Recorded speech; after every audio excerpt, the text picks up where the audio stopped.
Dear students, how are you? Hopefully you are well. This is Amit Saha, lecturer, Department of Mathematics, Milestone College. Today, our discussion topic is circle. And this circle is very important for our everyday life because we need to know the history behind the circle. The circle is the word come from a Greek word named kirkos, and the meaning of it is hoop or ring. Human concept is natural to the circle, and three Greek philosophers named Euclid, Aristotle and Plato, they have invented the process of the circle, and Ryan purpose in 1700 find the process to find out the formula of the circle. The circle is very important to our everyday life. At the case of in our geometry part, especially the coordinate geometry, then there is some calculus part, and there is also our web designer or computer designing part. All the parts are very important, the circle concept. Similarly, it's very important to our everyday or the modern communication, because at the ancient time a wheel is invented at the ancient time, and later on it actually makes revolutionary, and we have seen this, the communication part. Thank you. Dear students, how are you? Hopefully you are well, and this is your second lecture on geometry part, chapter 8, and this topic will be totally depending on your chapter 8, and this is your lecture number 3. And today we are going to discuss about chapter 8 and 25, 26 and 27 number math. Okay, so our first number theorem says the tangent drawn at any point of a circle is perpendicular to the radius through the point of a contact of the tangent. So the question says the tangent drawn at a point.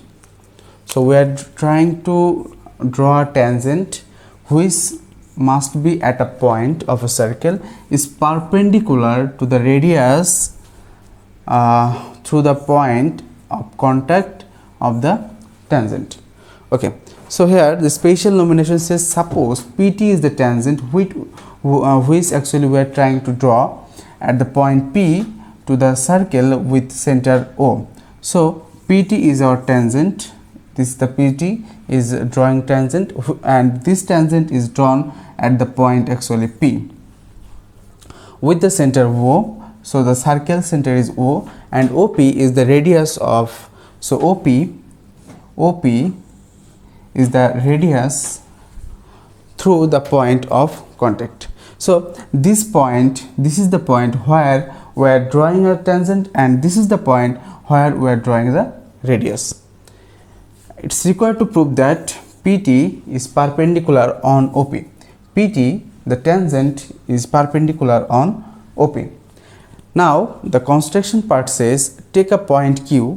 We are just take a point Q on PT. So we are on the PT plane. We are take a actually point Q, and OQ must have to be joined. Now our proof part. Proof part says since PT is a tangent to the circle at the point P, so since yes we have been already talked about that P is the point where we are drawing the tangent PT, hence every point on it except P lie outside the circle. That means since this is the point where we are trying to, or where we are actually going for the circle, and also we are drawing the radius, so any point on this tangent will be actually outside the what? Circle. So Q also actually outside the circle. So the point Q is also outside the circle.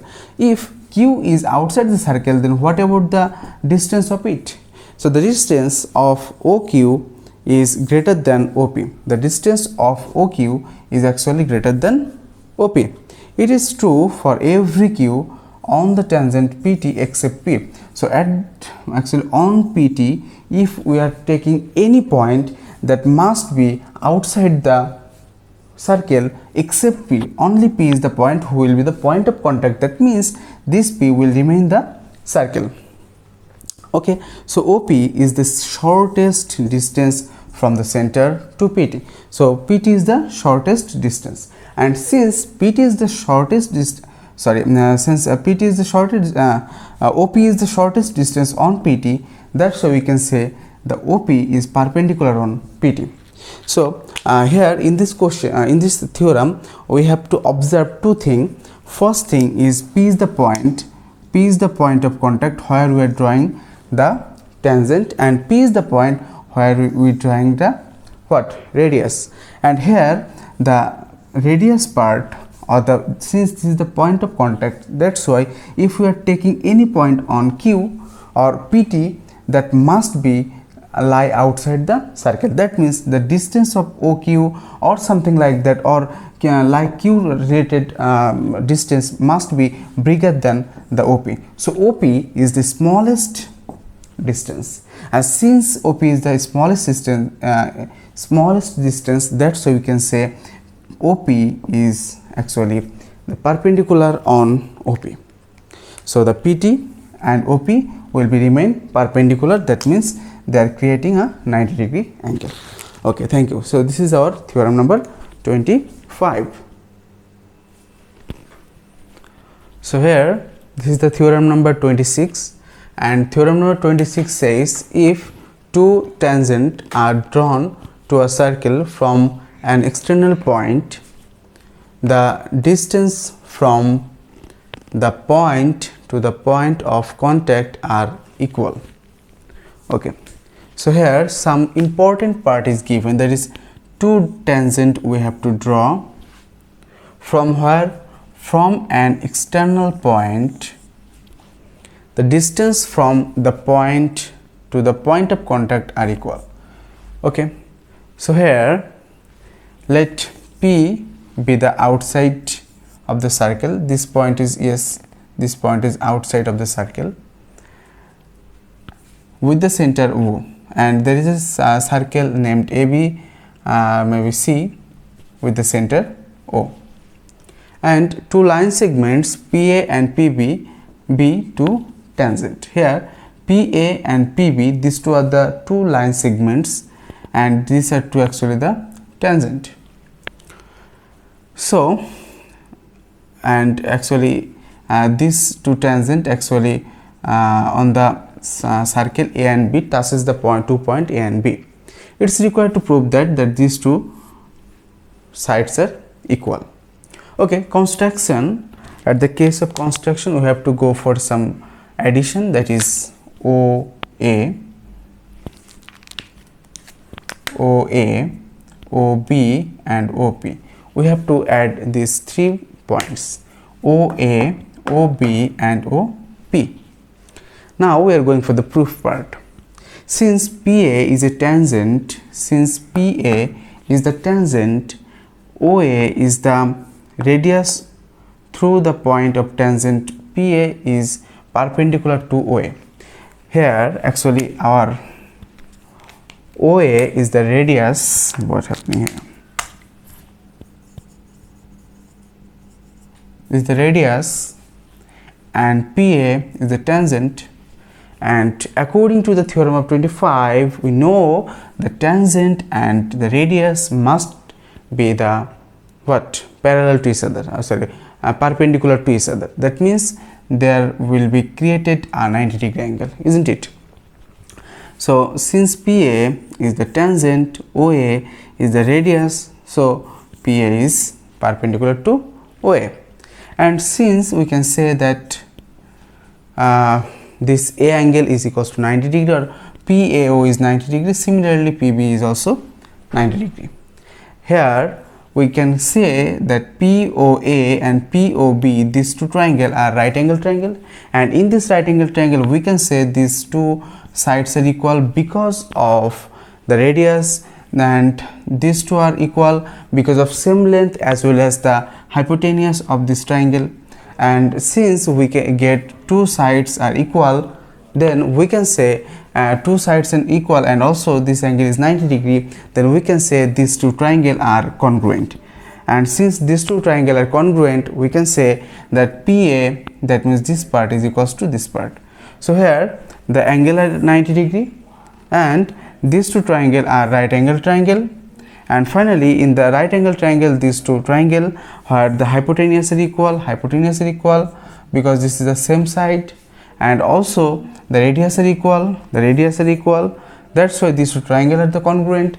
And since these two triangle are congruent, so all sides are equal. On that sense we can say these two are equal. Okay, so this is the last theorem for this lecture. This is the theorem number 27, and this theorem number 27 says if two circle touch each other externally, so two circle must have two touches externally. Okay, the point of contact of the tangent and the center are collinear. So the centers and the point of contact of the tangents, these two are must be the collinear. So whose are the collinear? Collinear must have to be the tangent and the center of the circle. Okay, special nomination says let two circles with center A and B touches each other externally at O point. So suppose here is a circle. In this circle the center is OA, and in this circle the center is B. So these two actually circle, the center of A and B actually touches each other at the point O. So the circle having center A and the circle having center B touches each other externally at point O. Okay, so it's required to prove that AOB are collinear. So we have to actually prove that the AOB are collinear. That means these are remain in the same line. Okay, so now our construction part says since the given circle touches each other at O point, yes, the touches each other at O point, they have a common tangent at the point O. So they have a common tangent, that is PQ, at the point O. Draw the common tangent POQ. Draw the common tangent POQ at O. So at the point of O we have to draw a tangent POQ, and here join OA and OB. So join OA and OB. So what actually happened up to this part, I wanted to go for the re-summarization. That is, there is two circles. First circle is A, another circle is B, where the center of the circle is A and this center of circle is B. In this two circle actually touches a point O, and these two are actually touches externally at point O. So since this point is our touching point, so from that point we can draw tangent, and that's why we are going for a tangent POQ. Here just talking about that, so we have to go for POQ tangent at O point, and also we have a drawing that is join AO and OB. Now in our proof part, in this proof part there is talking about a circle. AO is a radius, and POQ is the tangent. POQ is the tangent. So we are just thinking about this triangle, this circle. In this circle A is the center and AO is the radius and POQ is the tangent. Okay, for that reason we can say it has actually create a 90 degree angle here. So POA is actually 90 degree. Similarly, if we are going for this circle, here actually given a center B and OB is the radius and POQ is the tangent. So we can say POB must be 90 degree. So you may write similarly. Okay, now if we are just adding these two parts, so POA plus POB, so 90 plus 90, that means 180. Okay, now the POA, that means this angle, and POB, that means this angle. So what actually this angle, that is must be AOB. So we at the place of POA plus POB we can write AOB. Now if it is AOB, then AOB is a straight angle. AOB is a straight angle. Since POB is a straight angle, that's why we can say that is 180 degree, and since AOB creates an 180 degree, we can say AOB is nothing but a what? Collinear. And what we have to actually prove? So collinear, that means they are remain the same line, and that's why we are going for AOP is the what? Collinear. Okay, I wanted to go for this re-summarization for this theorem. That is, first of all, we are going for this triangle where the center is A, and this triangle center is B. These two actually touches each other, and they are touches each other externally at O point. Now we are drawing at actually tangent, that is POQ, and this tangent actually perpendicular to this radius. So we can say the radius AO and PO, this creates an angle 90 degree. So the angle AOP is equals to 90 degree, angle POB is equals to 90 degree. If we add these two angles, then it will be AOB angle equals to 180 degree. Since it is 180 degree, then we can say this is nothing but a straight angle, and since it is a straight angle, we can say that AOB is a collinear. So that's how we can solve this theorem number 27. And that's all for today. Hopefully you are keeping touch with your study, and please stay home, remain safe. But important thing is your exam is very much knocking at the door, so be serious. Thank you.